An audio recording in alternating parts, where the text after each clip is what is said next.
Soften up the mess, drop it in the water, let the daughter find her. Soften up the mess, drop it in the water, let the daughter find her image with the rest. She'll be learning how to breathe, spinning through identity, reveal another pretty little scheme. Save her mind, hold her hand, and don't believe a lie. You understand me. Walk her down the valley, pack a piece of heaven for the bottoms of her feet. Teach her how to jump and how to stretch when she reach, like the angels do, and you gon' make it through now. Tell about the healer, greater is the one within her, call him as the leader. Teach her how to hold a pretty hand up to the sky, and never wait upon the giver, he'll deliver like a dealer. To take her higher, higher. Fly out the valley and the fire. Take her higher, higher. Fly up out the valley and the fire.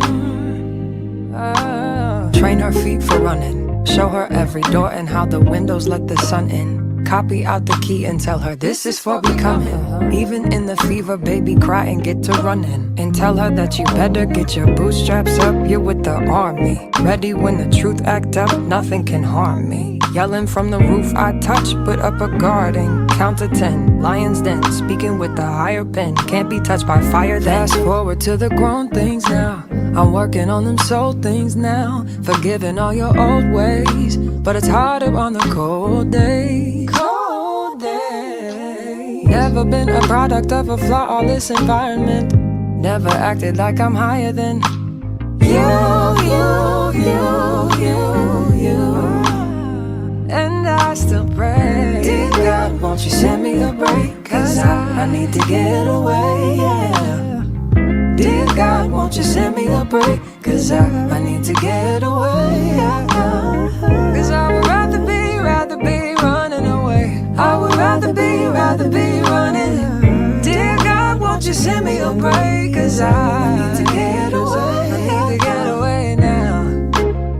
I need to get away.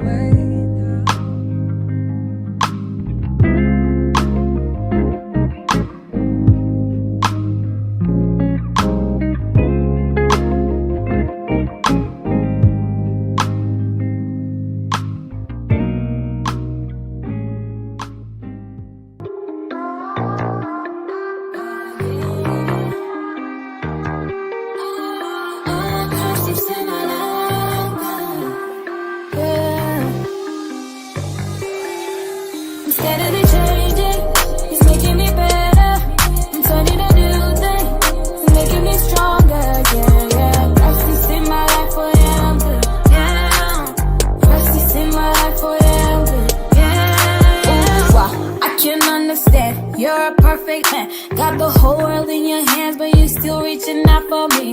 Ooh, wow, why you love me too? I'm nothing like you. Opposite of holiness was what I was, but until you see my soul and could you see why? Hold my hand high, could you see I can't see you see me, I wanna stop cause you keep me. And now I'm better, I'm better. No longer what I used to be better.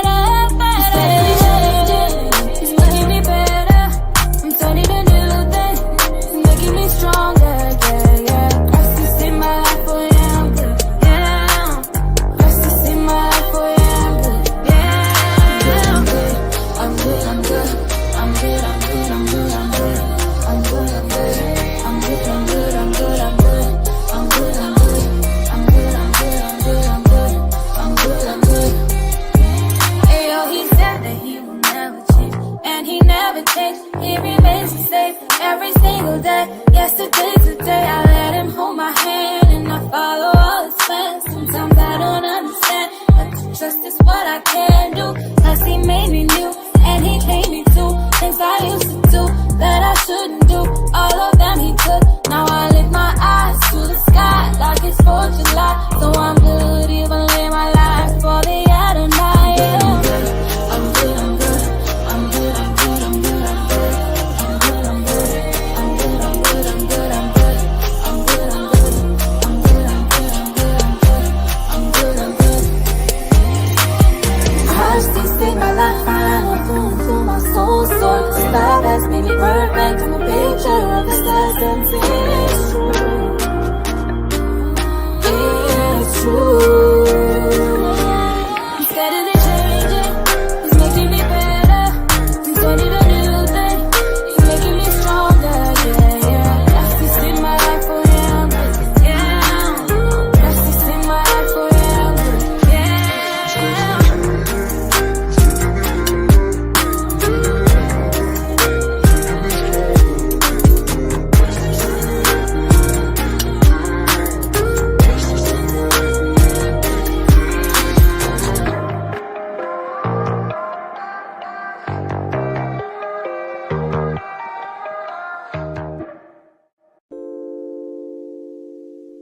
daughter.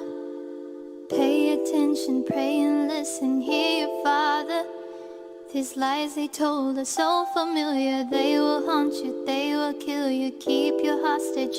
King will heal you before him. Adore him. He will give you everything. Come and take your Can't keep going back to what I used to know. But please hold my hand as I go down this road. Can't keep going back to what I used to know.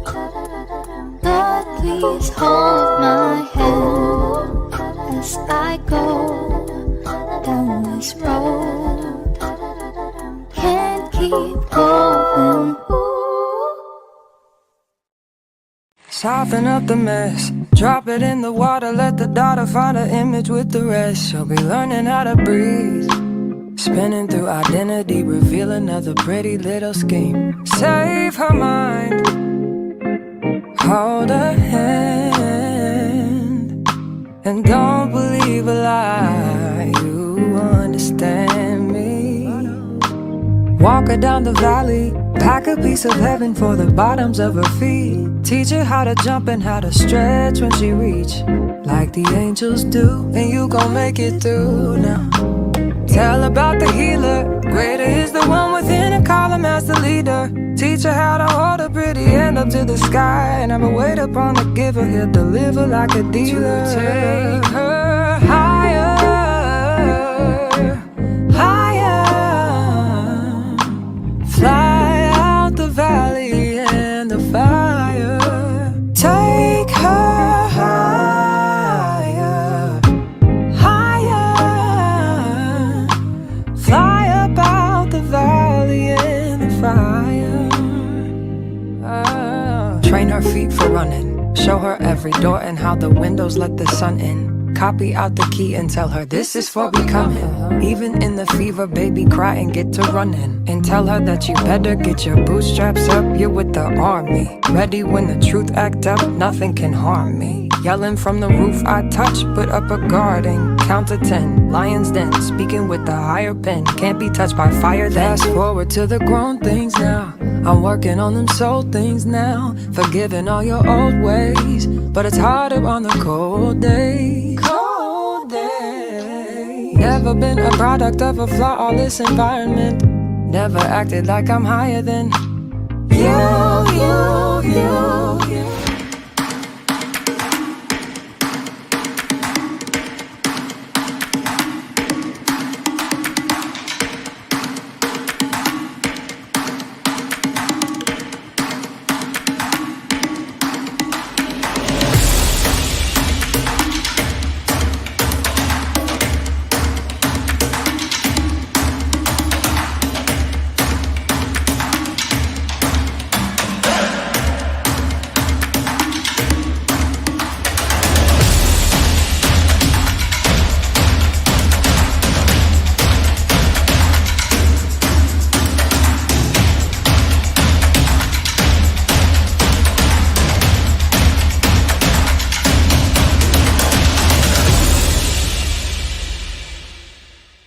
Hello, Cuhow! How are you guys today? We're so excited to have you guys. We want to thank our in-person community for joining in with us. We also want to thank our online community for tuning in. We love you guys so much. So why don't we all get ready to get into some worship? Why don't you guys stand up here at Cuhow? We worship authentically. So what that means is however you feel in your heart to worship, it's all welcome here. So why don't you guys make your way up to the front. Let's fill in all this space right here. Come on up, come on down, as we get ready to get into some worship.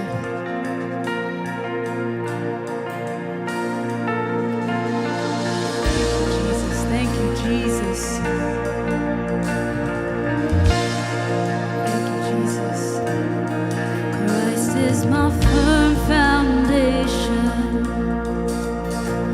the rock on which I stand when everything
trust in you, we can trust in you, we can trust in you in this place. Oh, we can trust in you, we can trust in you in this place. Oh, we can trust in you.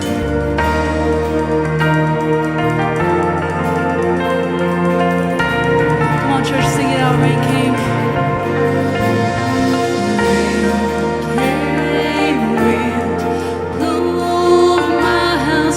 Built on you. I'm safe with you. I'm gonna make it through. Sing it out. Came with you. My house was built on you. Oh, I'm safe with you. I'm gonna make it.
Testify in this place that when rain came, wind blew, my house was built on you. Oh, we know I'm safe with you. I'm gonna make it. Oh, sing it out. Rain came,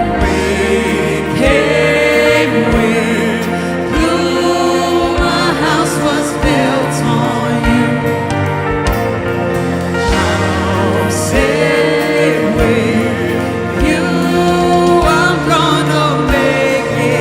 Sing it out, rain came,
He is worthy, He is worthy.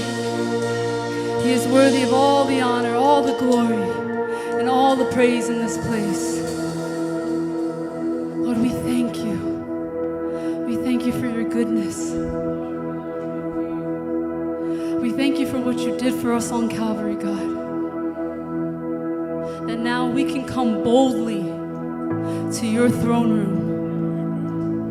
You who knew no sin and took on ours so that we can be close with you because you love us. We thank you. We thank you, God. Jesus.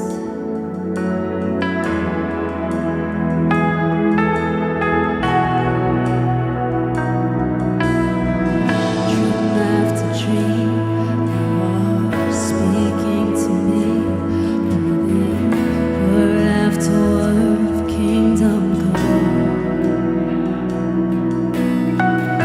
Here at your feet, I can see the unseen.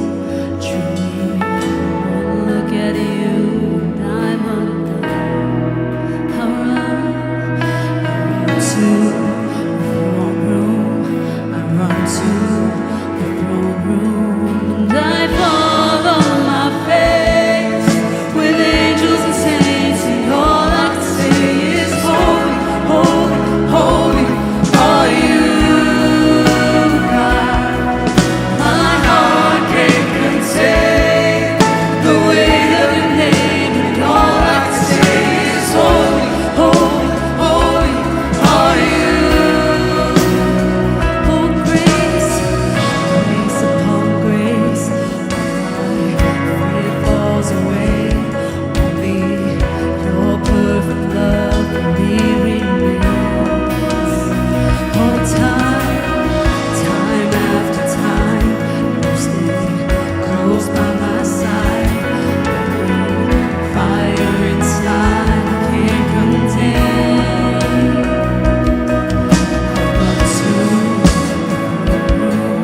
I run to the throne room, and I fall on my face with angels and saints, and all I can say is holy, holy, holy are you, God. My heart can't contain the weight of your name, and all I can say is holy, holy, holy are you. Sing it and I fall on my face with angels and saints, and all I can say is holy, holy, holy are you. Cause righteous God, my heart can't contain the weight of your name, and all I can say is holy, holy, holy are you. Oh God, you're holy in this place. You are holy in this place. Give him a shout of praise in this place, church, because he is worthy. He is worthy of all the honor. He is worthy of all the glory. He is worthy of all the praise. Oh, we'll never tire. We'll never tire. We'll never tire. We'll never tire to give you your praise, God. We'll never tire to give you your praise, God. We come boldly to you in this place. We come boldly to you in this place, God. We come boldly. We come boldly. We take out all the things that are in our mind. No distractions. No distractions. We are just focused on you. We are locked in on you in this place.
shout of praise in this place.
love. Like, do we got people who know that they've been saved?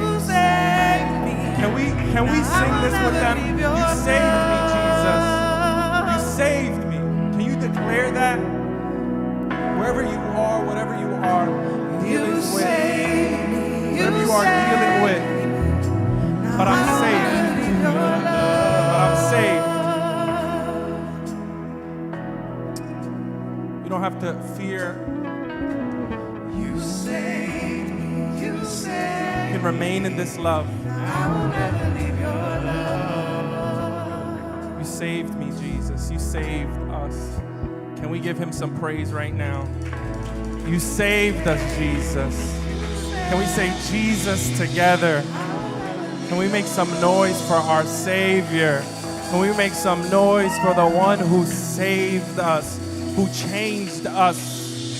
We can't even recognize who we were. Lord, we love you. We thank you that you saved us. Today we declare that we are here and we are in your love. In your name, Jesus, amen. I am so ready for church today. Anybody else ready with me? I'm ready. I'm SpongeBob ready. Take 60 seconds. Say what's up to someone here. We will be right back with some church news. We love you.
Have you here. So happy to be here on a Sunday.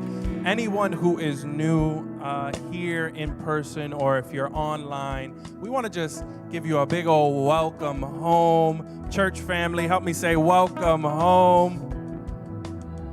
We'll try one more time. 1, 2, 3. Welcome home. We are so glad to have you here. And we want to encourage you to head over to cuhow.com/new.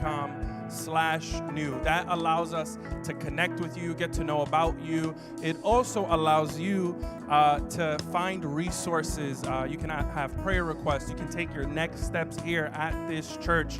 And if you prefer a more in-person, friendly, face-to-face experience, you can always stop at the Connect table right out front. And a little bit about us. We are a church that believes everyone is on a 4-step journey to know God, find freedom, discover purpose, and make a difference. I love when you guys say it with me. Awesome. Where my difference makers at? Woo!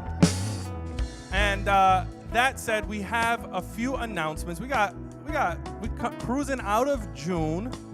We had an amazing Heartbeat sermon series. Was this sermon series not phenomenal? It was amazing. Pastor Ford just ripped the place to shreds. I was just like, it was amazing. But coming as June ends, we got one major announcement. You guys ready? This week, say this week, turn to your neighbor. I'm going to use my preacher cues. Turn to your neighbor, say clear your calendar this week. Clear your calendar. Yes, right, here we go. Thursday, we are having our Dwell Night this week. June 29th, this week, 7:30 p.m. Where my dwellers at? Like, can you testify? Dwell is amazing. You got to be there. And then next week, say next week. When I say next, you say week. Sorry, I'm having too much fun up here. Sorry. Next. John, you weren't ready. You said you were ready, but you weren't. Next week, don't come here. I know that sounds weird, me telling you not to come to church, but that's because we won't be here next week. We will be at the beach. So you can come to the beach. We'll be at Midland Beach. We're having church at the beach for July 4th week. It will be at 1 p.m. I'll be there from 9 p.m. holding a spot, so you're more than welcome to be there so I'm not lonely. But 1 p.m. we will be starting. We're going to be having some fun in the sun. It's going to be dope. It's going to be dope. So that's next Sunday, July 2nd. And then we have team night coming up July 13th. Yvette is getting so much. She's on all the flyers. She's getting so much love. Team night at 7:30, July 13th. Team night is where we get together to honor our dream team, because our dream team comes and makes it possible for us to do church. Are we thankful for our dream team members, those who come? There are people here at 1 p.m. setting up so that we can come and enjoy service and partake in what God is doing here. And so we get to honor our team, and you also get to find out a little bit about what the dream team is. And so it's a good time to come and get to know us.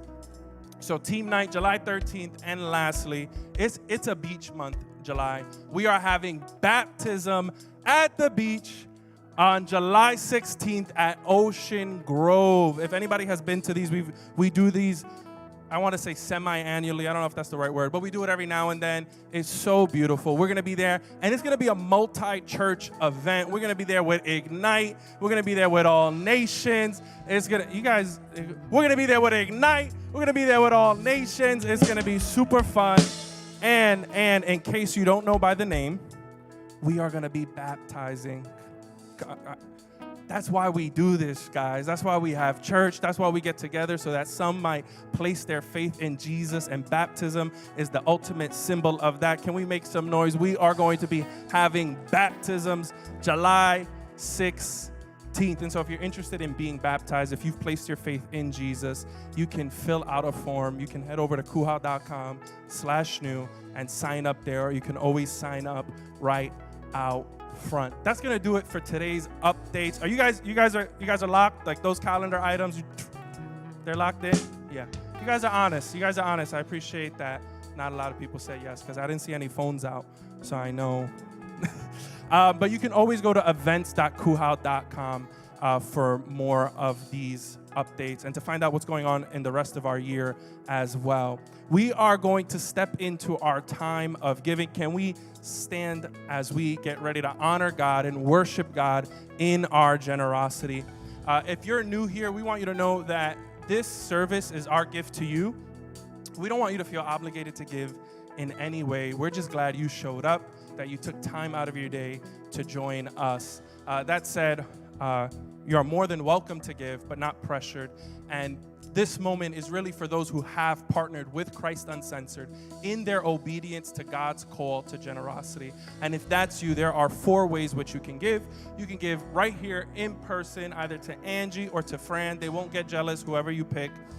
You can come on up and drop your envelope, or you make out a check to Christ Uncensored, drop it in the basket. We got 2 apps that you can give through. You can either give through Givelify or Cash App. And lastly, you can always give through Cuhow.com. One thing that we've been doing, I've been loving it. I think it adds a level of symbolism to our giving, is whichever way you are giving, if you're giving digitally or through the envelope, if you're giving digitally, we ask that we're all going to come up and give. You just tap the basket. Like it's tap to pay, but it's not. You tap the basket if you're giving digitally as a symbol of, giving. And if you have your envelope, obviously you have the basket there. We have a creed that we always say. So we're going to say this. We're going to say this creed. You guys are going to come up, drop your giving in the basket, and then we're going to stay here and worship with our worship team for one quick song. You guys ready? Okay, so we have this creed. We're going to say it on 3. 1, 2, 3. Today I give generously, acknowledging that God has first given me all I have. I give because I trust in the Lord. I give because it's better to give than receive. I give because I believe in the vision of this church family. As I give, I believe God is opening up the windows of heaven over my life and pouring out an overflowing blessing. I believe that as I give, it's being given back to me. Good measure, pressed down, shaken together, and running over. I believe I am blessed to be a blessing. Amen. Come on up, guys, and get ready to worship.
Special message.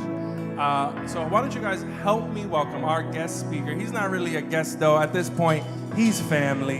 Can you guys help me welcome Mr. Mike Sunbury in the building?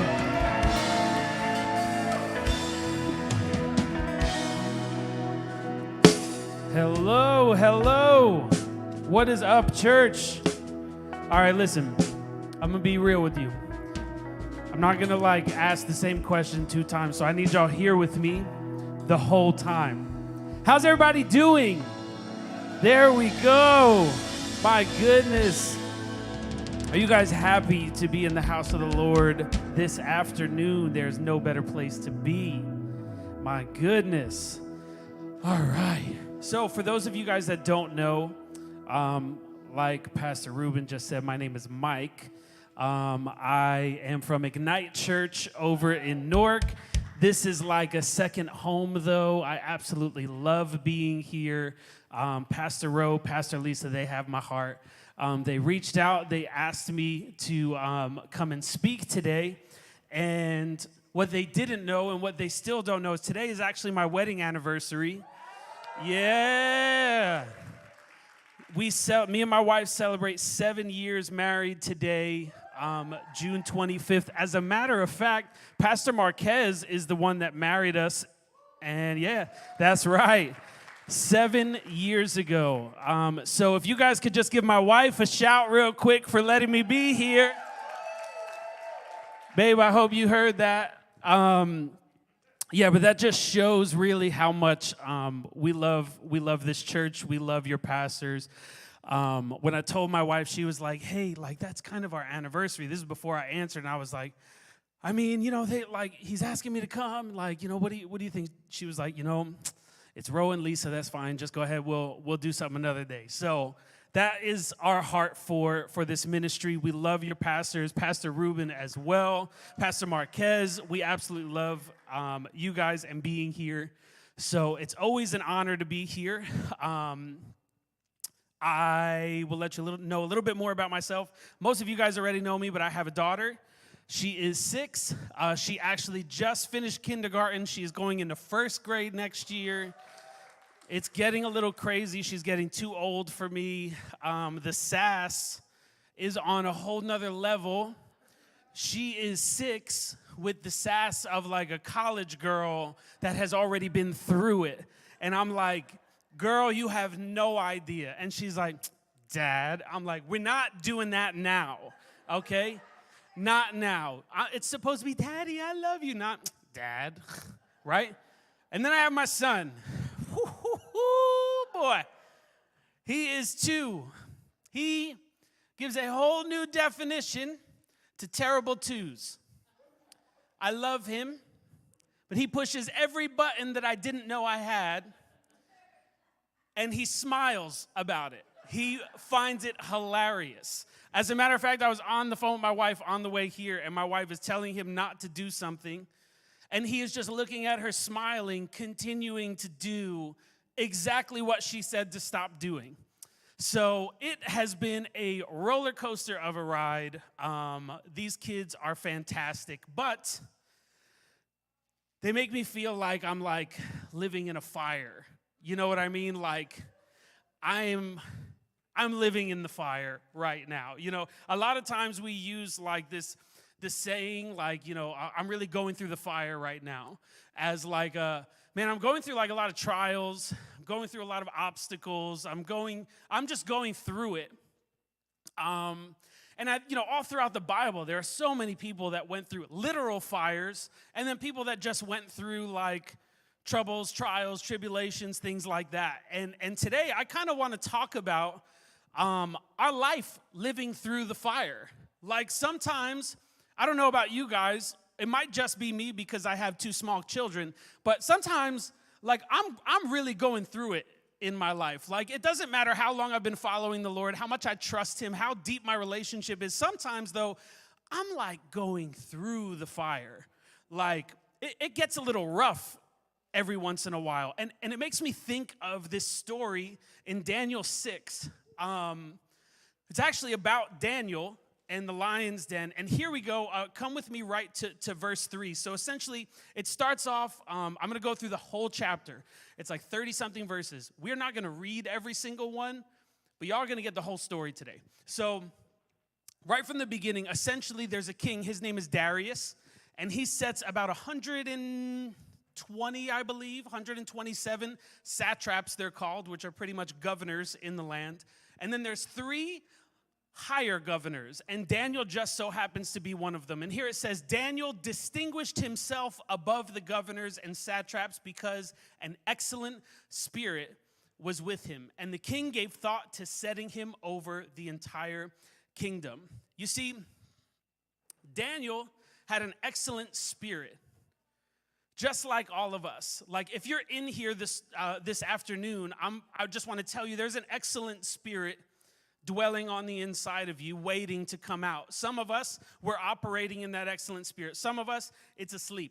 Me, it's asleep more often than not. So, but it's there on the inside of us. And here, Daniel, he's like this governor. He's the top guy to the point where the king is like, yo, I'm about to give you my job. Like, the king gave thought to setting him over the whole kingdom. And if you come down to I think it's the next verse. Yes, I don't think I put it on there, I'm sorry. So essentially what happens here, he set himself above, so now all the other governors are jealous, right? Daniel has distinguished himself as the top guy to the point where King Darius is like, yo, I'm literally like, I'm going to quit and just hand you the reins because you're so great. Now, I don't know, like sometimes it happens in church, but it happens at like work a lot, where you start to see somebody getting the favoritism and somebody getting all the shine, and you're like, yo, that should be me, right? So what happens is these other governors pretty much plot against Daniel to try and get him to slip up so that way they could show that he's not all that he's cracked up to be. You know what I mean?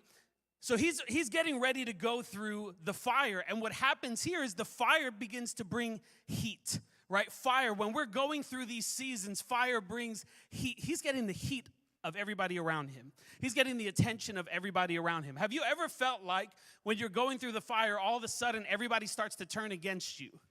Everybody that you thought was in your corner that you were working with starts to turn against you.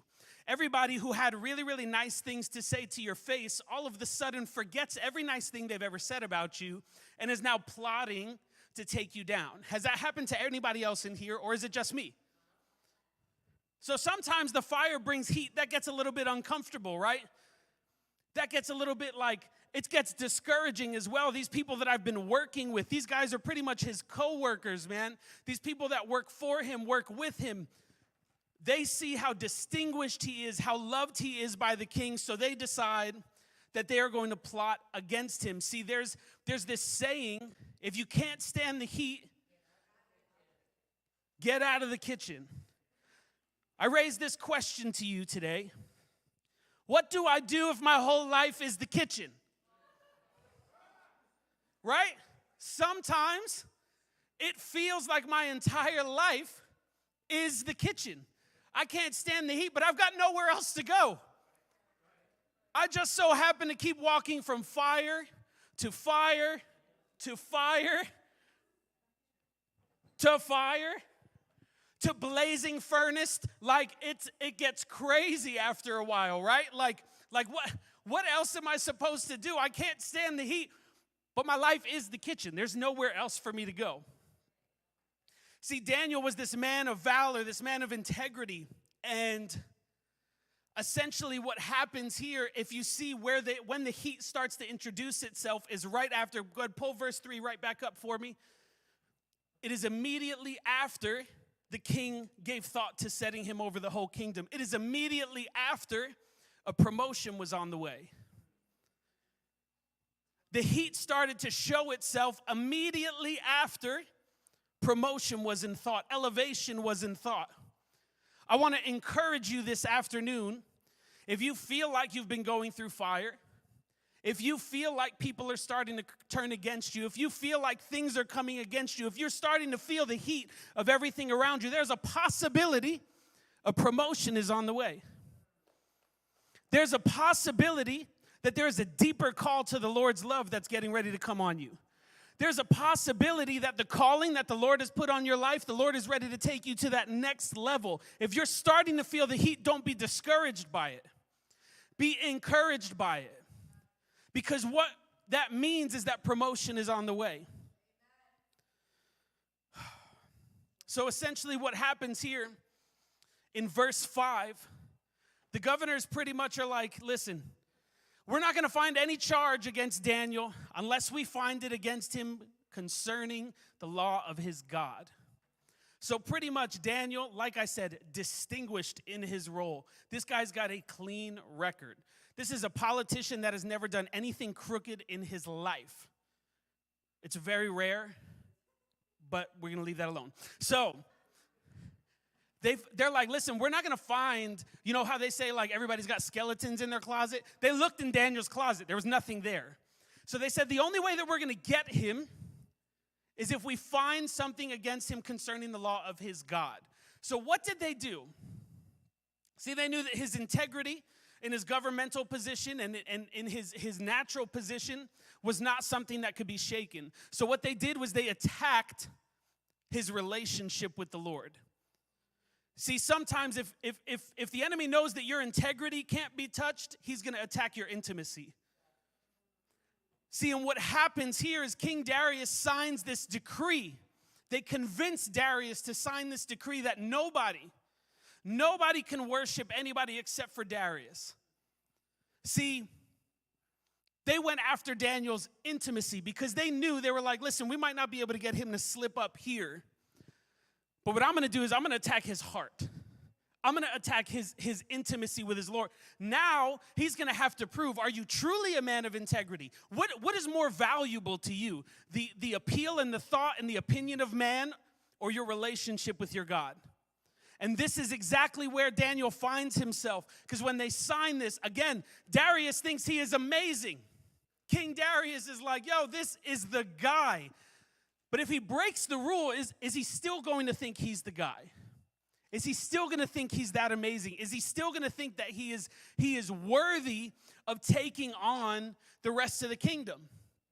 So now Daniel gets this decision that he has to make. He's got to make a decision. Am I going to allow man to tell me that I can't have a relationship with my God? See, Daniel is blessed in his position. But they don't want to attack his position. They want to attack his intimacy with the Lord. And I'm telling you, that is a lot of what's going on in the world now. They're trying to attack our intimacy with the Lord. It's not necessarily about what do you believe. It's don't talk to the Lord. Don't mention his name. I remember there was a youth event years ago that I got invited to. I was just like playing piano or something like that. And it was a youth event that actually, like, the event coordinator had asked us not to use the name Jesus. Right. That was my reaction. But, like, I was like 18 maybe, so I just stayed quiet. Right? But it was a youth event. It's like, oh no, we don't want to scare people off with the name Jesus. And it's like, but like, isn't that like the whole point? Like, we don't necessarily have to scare them off, but if there's only one name that saves, and only one name that breaks addiction, and only one name that breaks generational curses, and only one name that freed my soul and saved my life and broke every chain that's been assigned to me, if there's only one name that does it, and you're saying that's the single name that I can't say, right? Like that is exactly where Daniel finds himself here. Like, it's attacking his intimacy. Just don't say anything that has to do with Jesus, okay? We're not telling you that you have to disbelieve. We're not telling you that you have to stop believing in Jesus. We're just telling you to keep it quiet. And if you look at verse 10, look at verse 10. Now, when Daniel learned that the decree had been published, he went home to his upstairs room where the windows opened toward Jerusalem. 3 times a day, he got down on his knees and prayed, giving thanks to his God just as he had done before. I love how they preface this verse when after Daniel had learned that the decree had been published, the decree that said anybody who calls on the Lord and worships the Lord is going to get thrown into a den of lions and killed. After that decree comes out, Daniel's response is, okay, I'm going home. I'm going upstairs, windows wide open, and I'm going to sing. I'm going to sing in the middle of the storm, right? That was Daniel's response. And so many of us have forgotten that kind of response. We've gotten timid. I have gotten timid. It's all of us, right? Like, we get timid when you start to hear that this person is threatening his life. Daniel's life is literally now on the line. His life is on the line, and his choice is, I will choose intimacy over my natural integrity any day of the week. My intimacy with the Lord is the greatest thing. It is higher than anything. It is my number one priority. It doesn't matter what threat you put against me or anything. My intimacy with the Lord is not the thing that's going to be shaken. And if you look at the end of this, giving thanks to his God just as he had done before, which means this was a habit that was already established. This was a habit that was established before he was on the mountaintop, before he was the distinguished one, just as he had done before. Before now his life is threatened, just as he had done before. He was on his knees worshiping. I will praise him on the mountain, I'll praise him in the valley, right? That is Daniel's mentality. When I'm on top, when I'm ready to be king, I'm going home 3 times a day with my arms open wide, my windows wide open. Everybody's hearing the joy and the thanks that I have for the Lord. When my life is on the line now, I'm doing the exact same thing. When everything is at risk, when I'm at risk of losing everything that I've worked for, my response is to go do what I have been doing since day one. I'm not going to change my habit because God hasn't changed his grace. I'm not going to change my habit because God hasn't changed his faithfulness. When I'm on the mountain, he was faithful because he got me there. When I'm in the valley, he's still faithful because he's going to get me out of there. And that's Daniel's mentality here, just as he had done before. He did not allow the fire starting around him to shift his habits with the Lord. There's a story 3 chapters before Shadrach, Meshach, and Abednego. They run into the exact same thing. King Nebuchadnezzar, they put this trial together, and they're like, no, nobody can worship any other God. And they're like, you're going to bow to the statue of me. And the 3 of them were like, nope. Ain't going to be me. So their response was to get thrown into a fiery furnace. Here we are again. We've got Daniel. Hey, you can't praise your God. Well, gonna do it anyway. You don't know the bear you're poking, right? Like, I am gonna do as I please. And if you see here, this right here brings me to what else fire brings. Fire brings exposure. See, fire brings exposure. What it exposes here is Daniel's heart. It exposes Daniel's heart to the point where Daniel's heart is not going to be shifted on the surroundings and the situations going around him. I don't know about you, but sometimes fire doesn't expose things so great with me. With Daniel, it apparently did. I don't necessarily live exactly like that. Like, I don't have the same testimony as Daniel. There have been fires that have exposed some not so pretty things. Maybe it's more exposed how little my intimacy is with God, or how little I trust the Lord, or you know what I mean? Like, sometimes that's what happens, but that's what the purpose of fire is. Not just to bring the heat, but to expose as well. So here we see that it exposes his heart posture. It exposes his intimacy, his level of trust and intimacy with the Lord. You know, and I think of the story with the 3 little pigs. And you've got these 3 pigs. I am just going to assume that they're brothers. And to me, the 3rd pig is the oldest one with Brick.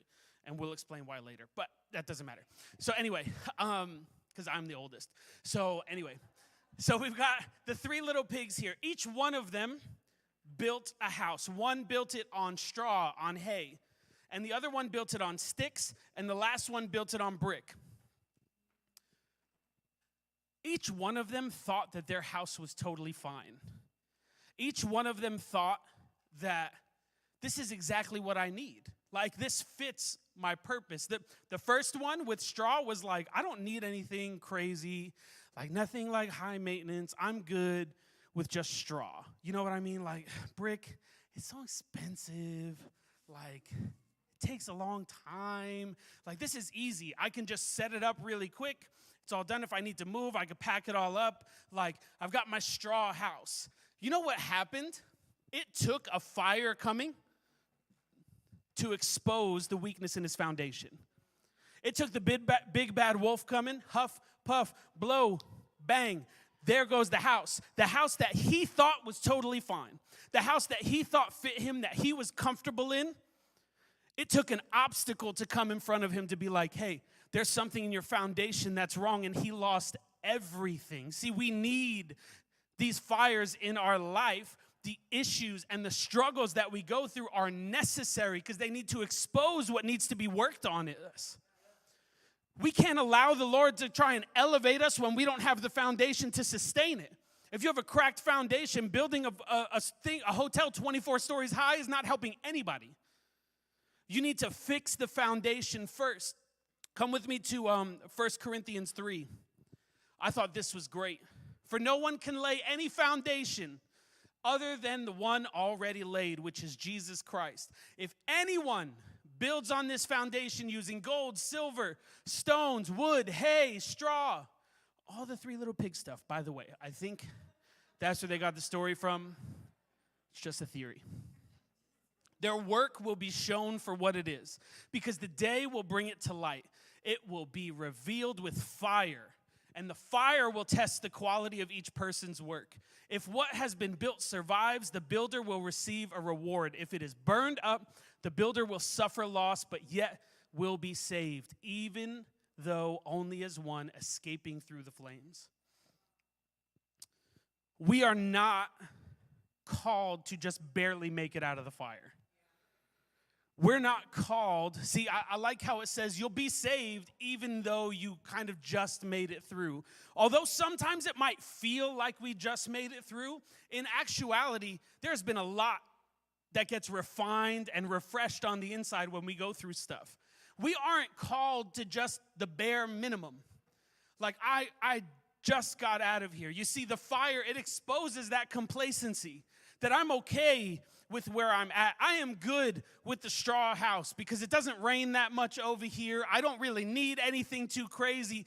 But then it exposes that the foundation is not strong enough when trials come. Because trials will come. As a matter of fact, Jesus tells his disciples, hey, trials will come, but take heart because I've overcome the world. Trials will come. He didn't say you might find yourself in a sticky situation. He didn't say, hey, like, people might not like you. As a matter of fact, he said, everybody's going to persecute you like they persecuted me. Everybody's going to hate you just like they hated me. So that's a fire right there. It's exposing what we need to work on the inside. It's exposing that foundational work that needs to happen. That day is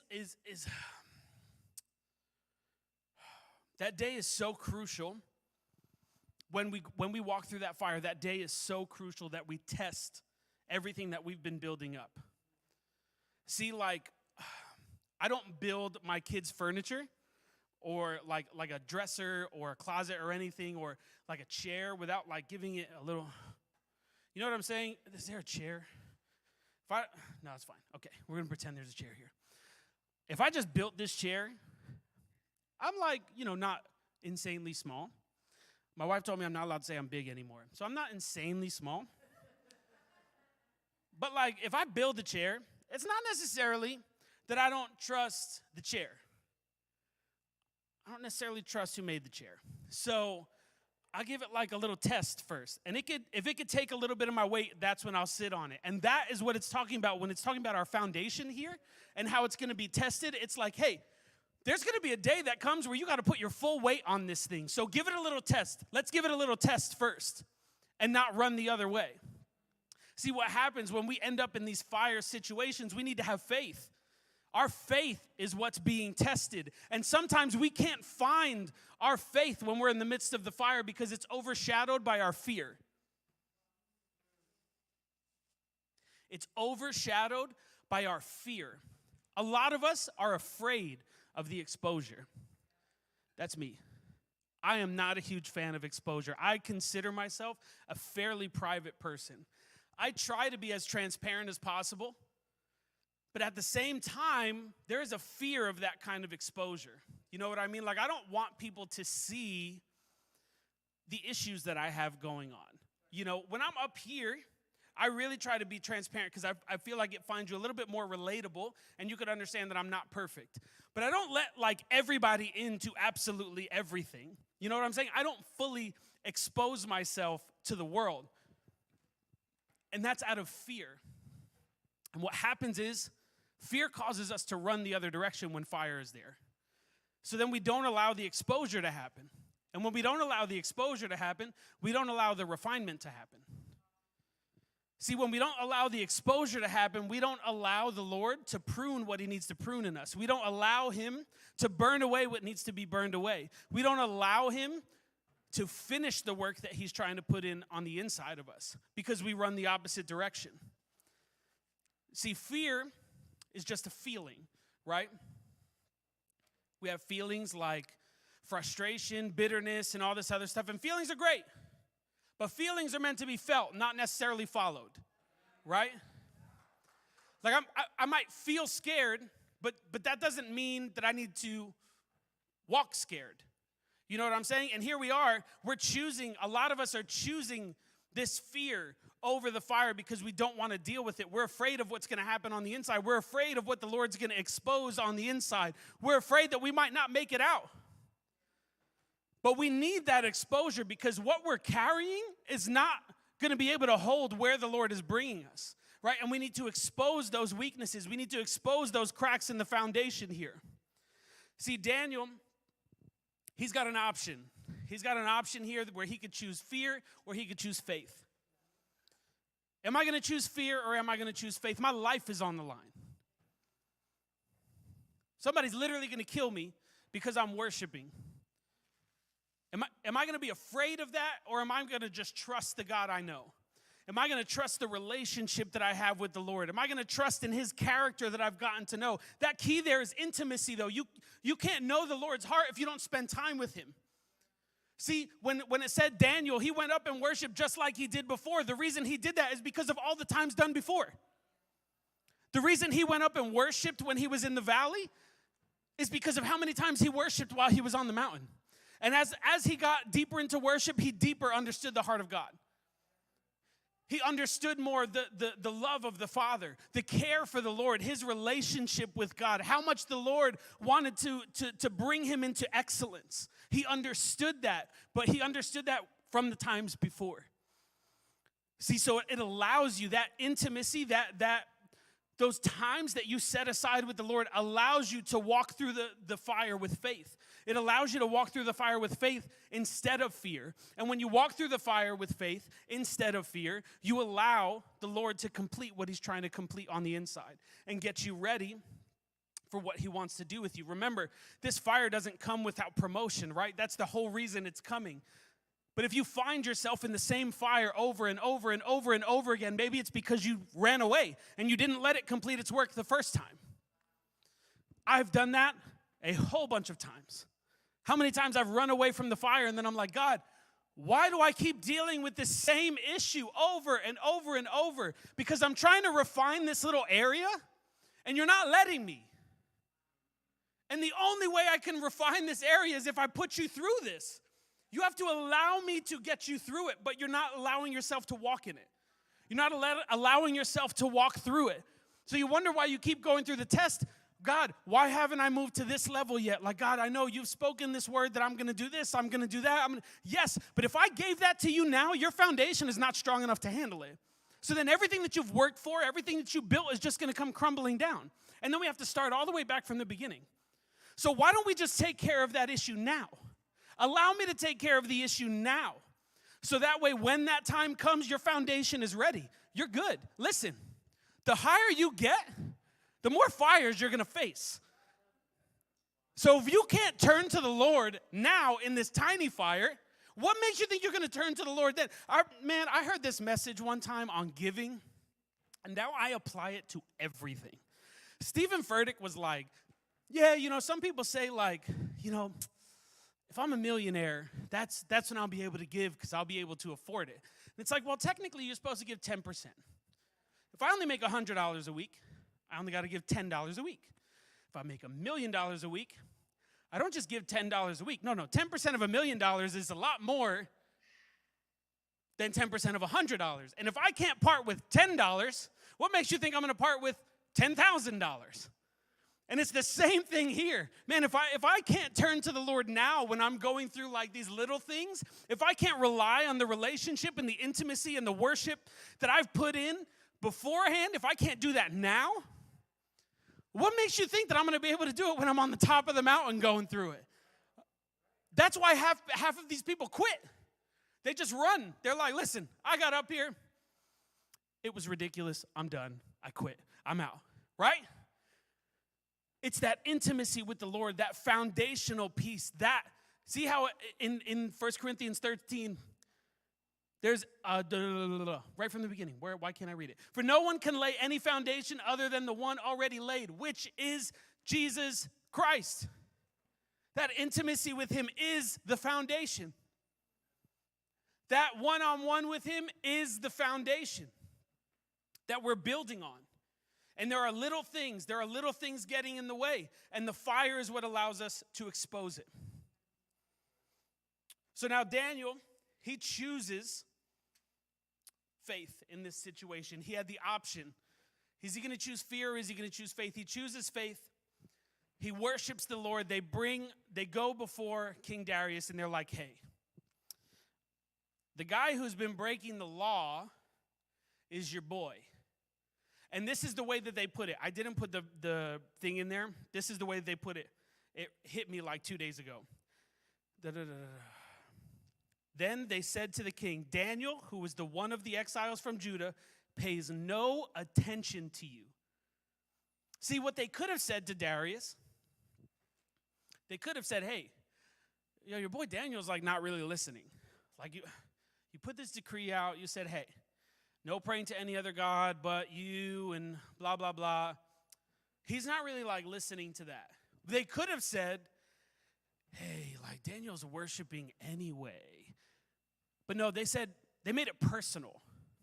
They went to Darius and they said, hey, Daniel pays no attention to you. See, the guy that you like think is good enough to be like in your position and take over, he doesn't even like respect you. He doesn't even, it's as if you didn't even speak. Sometimes I feel like my kids do that with me. It's like, any parents in the room, have you ever like looked at your kids and been like, do I even speak? My son, for like a little portion of his life, only understood Spanish. So it literally was like I wasn't even speaking when I talked to him. Because I would say something to him in English and he'd just stare at me. Right? So that's what they're doing. They're poking at Darius's pride. And they're like, hey, this guy who's underneath you, who you're saying is supposed to take over for you, he doesn't even like honor you like that. He's like, he doesn't even pay attention to you. How many fires have we started around us because we allowed the enemy to placate towards our pride? How many fires did we start for the people around us because we allowed the enemy to start poking at our pride? See here, Darius didn't want to send Daniel into the lion's den. As a matter of fact, before they told him it was Daniel, they confirmed with him. They were like, hey, you made this decree, which means you can't go back on it. So it doesn't matter, right? And he's like, yeah, no, I made the decree. That's for real. So they're like, okay, hey, Daniel doesn't even pay attention to you. And now the king is upset about this. He doesn't want to send Daniel in there. But what they do, they went towards his pride. And they were poking at his pride. They were poking at his hierarchy now. Hey, are you going to you're going to let him deal with you like you're going to let him just ignore you like that? Dude, he doesn't even pay attention to you. He's not even listening to the words coming out of your mouth. You hold no rank in his life. Like Daniel, he's just doing his own thing. It's as if he's already the king. He's already the captain. He don't have to listen to you. They're poking at Darius's pride. And then that causes the fire that Daniel is in right here. I can't tell you how many times I have allowed the enemy to start poking at my pride. And then I'm in the fire and I'm wondering why a fire started, and I started it myself. I started it myself because of pride, right? Like I started it myself, and that's one of those things that the fire begins to expose. It exposes sometimes the pride that's on the inside. You know, how many of you guys have been in Matrix before? Right. If y'all haven't been in Matrix, y'all got to come through. We got the retreat coming in August, y'all. Let me tell you, it's going to be on and popping. We ready. Where's that? Matrix. Okay, cool. Yeah. In Matrix, right? It's all about asking Holy Spirit to reveal your truth. Like, God, I'm dealing with this. I'm like struggling with this. Holy Spirit, reveal your truth. I can't tell you how many times I'm like, Holy Spirit, reveal your truth. And then he's like, well, you got this, this, and this. And then I go, nope, not that one. Give me a different one. As a matter of fact, I was on the phone with Ruben a couple weeks ago, right? And Ruben, I've said this a million times, Ruben is like the best friend that you didn't know you had, because you don't necessarily hang out all the time, but every time you speak on the phone, I just spill my whole life out to Ruben, right? And he always answers the call. That's my boy. Love him. So Pastor Ruben, he's the bomb. So I'm on the phone with him, and I'm like spilling my guts out. And then Ruben's like, yeah, well, like, so what about this? And I'm like, nah, that's not it. No, I don't think. Are you sure? Because, it kind of seems like this. No, nope, that's not. That's how we be acting with God sometimes. God, reveal what needs to be worked on. Your pride. No, it's not my pride. I'm not prideful, right? We're in the fire, man. Man, you're only going to get what you need to get out of the fire if you could be honest with yourself. I can't tell you how many times it is right in front of my face what my problem is, but I refuse to be honest with myself and say, yeah, this is an issue I have to deal with. Like, I just won't be honest with myself, right?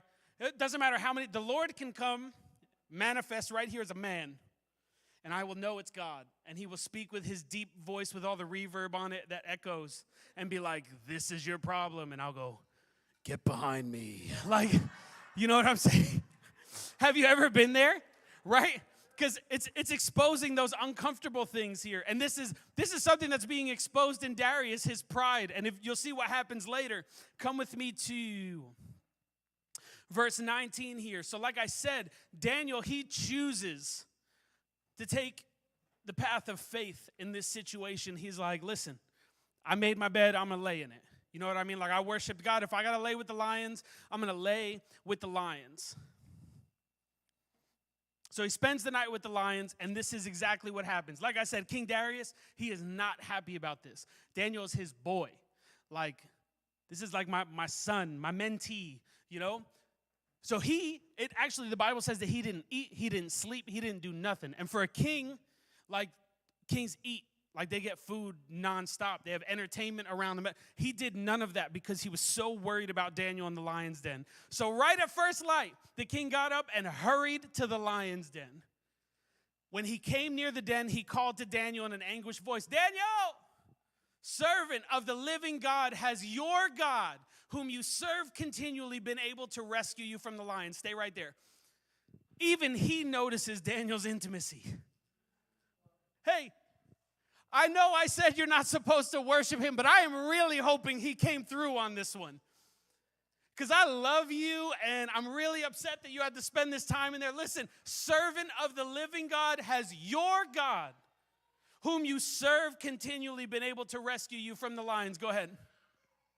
This is Daniel's response. Daniel answered, may the king live forever. My God sent his angel, and he shut the mouths of the lions.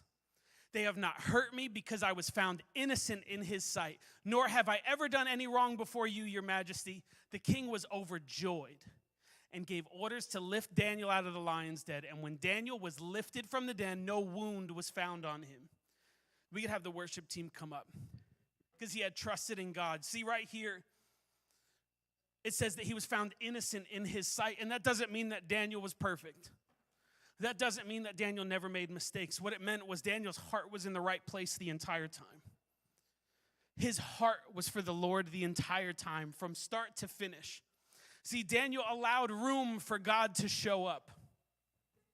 There have been so many times, even in a worship set, or while I'm preaching, or when I'm even at home, and I'm like, God, do what only you can do. But I refuse to allow myself in a situation that God can only get me out of. God, do what only you can do, but I refuse to get in that uncomfortable situation that I can't work myself out of. I only put myself in situations that stand like, oh, you know what? If God doesn't show up, it's okay, I got it. Financially, if God doesn't show up and give me some radical check this week, that's fine. I have my 9-to-5 job. I can still cover rent and groceries and this and that. It's okay if God doesn't show up for X, Y, and Z. It's okay because I'm prepared for that. I have my plan B. See here? Daniel had no plan B. As a matter of fact, God showing up was plan B. Plan A was he was dead, and he was getting eaten by the lions.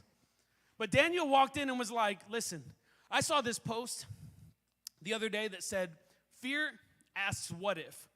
Faith says even if. So Daniel went in with faith saying, God, even if you don't show up, I'm here. I'm here for you. I know your heart, and I know that you're going to, but even if you don't, I'm here. Shadrach, Meshach, and Abednego in chapter 3. They actually say, even if God doesn't save us, we're still going to worship him. See, it's not sitting on the what ifs. God, what if you don't get me out of this? God, this fire that we're in. God, what if you don't get me through? What if I don't make it? What if I die while I'm in there? Like what if I come crumbling down? What if? No. We're sitting in faith, and Daniel's here like, God, even if you don't, I'm in. I'm in the fire. See, either way in this story, I can believe that Daniel had some type of fear. I can believe as a human being, when I read these stories, I don't read them as like fantasy. I read them as like, this is a real human being. A real human being is scared of a lion's den. I am obsessed with lions. I have a lion tattooed on my arm. I love them. I will not voluntarily go into a den of lions, though. And it's not because, like, I think it'd be cool to pet one. I think it would be, I really do. I'm afraid. I'm not going to lie. I have some fear. But I'm not about to walk into the lion's den here. There had to have been a little bit of fear sitting in there. But again, like I said, feelings, they're meant to be felt, not followed. And Daniel had this opportunity. I feel the fear, but I'm going to walk the faith. I feel the fear, but I'm going to walk the faith. Say it with me. Feel the fear. Walk the faith. Feel the fear. Walk the faith. I might feel this on the inside. I might feel a little anxious, but I'm not going to walk in it. I'm going to walk in faith. See, I can remember other stories throughout the Bible. Like I said, Shadrach, Meshach, Abednego, they felt the fear before they go in the furnace, but they walked the faith. And there ended up being a fourth man in the fire. An angel of God sent to protect them, to the point where King Nebuchadnezzar raises up the heat 7 times and they still come out unscathed. I think about a story of a man named Joseph whose brothers got jealous of him and sold him into slavery. Feeling fear, getting thrown into a pit, sold to slavery, but he walked the faith, trusting his Lord, and he ended up ruling over the whole kingdom. I think about somebody named Jesus in the Garden of Gethsemane asking the Lord, God, if I don't have to do this, if somehow this cup could pass for me, please do it. But he walked the faith. He walked that path to Calvary. And still, the trajectory of all mankind was changed forever because he felt the fear but walked the faith. He didn't walk in his fear. He didn't allow fear to dictate how he would go moving forward, where he would go moving forward.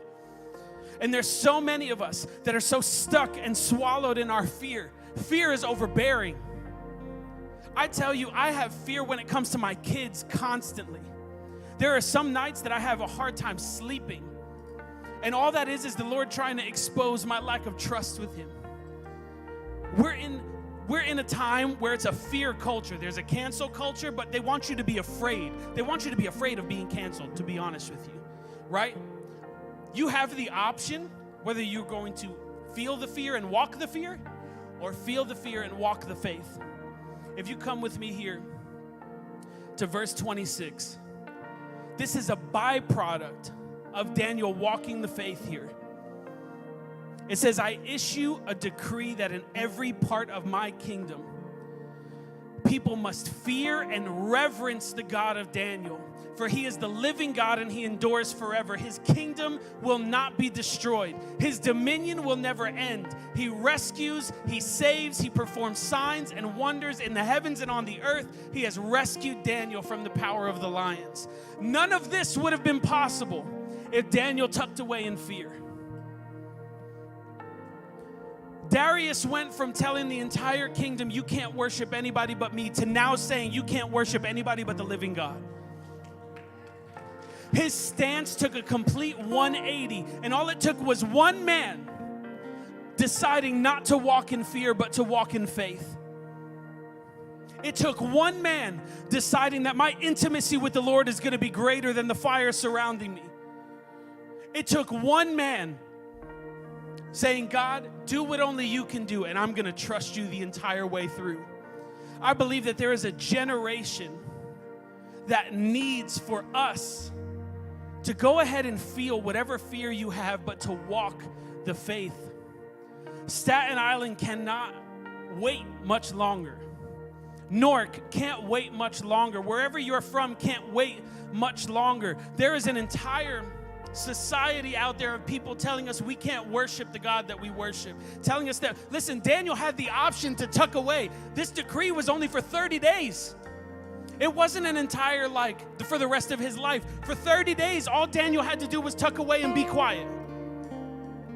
And he said, no, I'm going to go and worship like I did. I'm going to walk in faith. I'm going to do exactly what I did before. We have the option to be quiet and have our intimacy and our relationship and our faith in the Lord in secret. But God can't do that if we're doing that in secret. He can't shift the mindset of the world, the relationship with him and the world. He can't shift the perspective of people. See, this perspective of saying nobody's going to worship God turned into everybody's going to worship God. It went from nobody's going to believe in God, nobody's going to honor God, to, listen, you better believe and honor God, because this is a God that's not just of mere words. This is a God of action. We don't serve a kingdom that's of mere words and talking nice. No, we serve a kingdom of power. It's demonstrations of power. If you guys could stand all over the room. I really believe that the Lord is going to increase faith tonight. I believe that a lot of us have found ourselves in the midst of the fire. A lot of us have found ourselves in the heat of it, in the thick of it. And not for nothing, a lot of us have chosen to run. A lot of us have chosen fear, and that's okay. This is not a place of condemnation. I am the first to tell you, most of the time, fear is my first answer. Running away is my first answer. But I believe the Lord tonight wants to increase your faith in him. He doesn't want to take you out of the fire. He wants to take you through the fire. If he takes you out of the fire, it's not going to be able to serve its purpose. You're not going to be able to be refined the way that he wants to refine. My favorite verse, James chapter 1, verses 2, 3, and 4. It talks about, consider it pure joy when you face trials of many kinds, because the testing of your faith produces perseverance. And then verse 4 says, let perseverance finish its work in you. Consider it joy when you face these trials, but you have to allow perseverance to finish its work. We can't just get out when it gets a little hairy, when it gets a little uncomfortable. We can't just walk away when somebody says something that we don't like. When our spiritual parents come with some correction for us, we can't just step away because it gets uncomfortable. It's supposed to be uncomfortable. Growth is uncomfortable. So if you really feel like, can we call up the prayer counselors? I believe that the Lord wants to increase our faith, because the fires aren't the things that are going to go away. But how we make it through is what can change. What we shift our eyes on, what we put our eyes on is the thing that can change, where we just focus on the Lord the entire way through, from start to end. It might be a little bit uncomfortable, but I am not afraid. I will feel the fear, but I am going to walk the faith. I will feel the anxiety, but I'm going to walk the faith. I'll feel the depression and the frustration, but I'm going to choose to walk in faith. If you feel like you have been in that season of fire and you need an increase of your faith, I want you to come. I want the prayer team. I'm going to come down too, and we're just going to pray for you, because I believe tonight the Lord is putting his seal of approval on you and increasing your faith. There's a promotion on the horizon for a lot of people in here. There's a promotion on the horizon. There's an elevation. I was talking to Pastor Ruben before. This church has elevated immensely in just the last 6 months from one end to another. We need to elevate with it. What the Lord has called Cuhow to do, he's called everybody in here to be a part of. He hasn't called you to just attend, and that's great.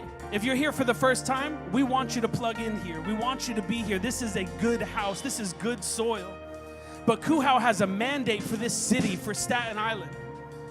And it comes with us walking in the faith. It comes with us feeling whatever we're feeling, but walking in faith and being empowered to do so. This song that they're going to go into, it says, rain came, wind blew. We sang it right in the first half of worship, and I thought it was so funny. I texted Yvette, and she was like, that's God, because we're already doing that song. I was like, perfect. Rain came, wind blew, but my house was built on you. See, if you go back to the 3 little pigs, the house with straw fell, the house with stick fell. But that older brother, and I say he's the older brother because you only learn these things through experience, right? And he built it on brick. Those 2 pigs, they didn't have the right foundation, but they knew somebody who did.